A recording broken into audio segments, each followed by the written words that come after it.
Hey, what's up, guys? My name's Josh. Just surfing the web after talking with some my movie friends of mine, and we brought up the movie Idiocracy. And I just decided to browse through after they left, and I went ahead after they left, and I went ahead after they left, and I went ahead after they left, and I went ahead after they ended up. Went ahead and checked out on YouTube, and I found a review from Cinema Reviews. It was someone who joined 10 months ago, and the video, which I'll provide the link to, is the movie review of the movie Idiocracy. And I wanted to respond by saying the guy who did this review was very professional. I like the points he brought up because they're the same points I brought up myself with my friends. So we were talking about the different social dynamics and the statistics that would actually justify this movie's point of view.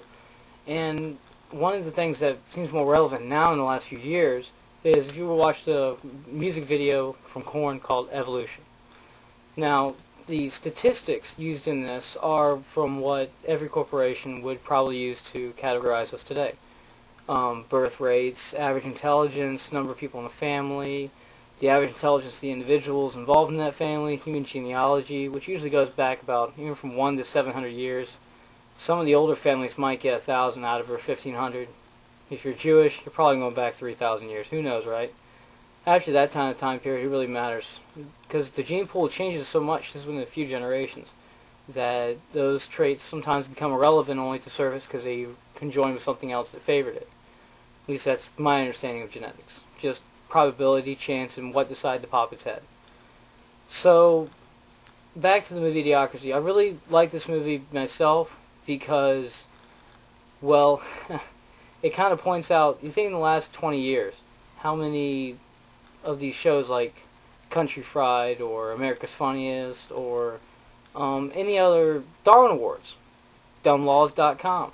These are awesome references to not only the growing taste in humor and comedies we see with Comedy Central and more comedians. The average Joe is, just by telling his life, is able to make a career out of it. That's why these people love their jobs, because they just go up there and they tell the truth. And all they have to do is change the names to Dick and Jane, Richard and Janino, whatever you want to call it. So, you just got to think about the social implications of a movie like that. It was only done a few years ago, so you need to look at comedy because that's usually the first thing life takes away. It's when you lose your innocence, when you learn it's not a joke anymore. And I think it's a shame that sometimes we adapt ourselves to laugh at what makes us sad, and we settle with stereotypes. Because that's all comedy is a collection of stereotypes. Whether it's a true story or not, you always know when you read a poem, you hear a song, or when you yourself make a joke. It's based on a stereotype. There's nothing wrong with that.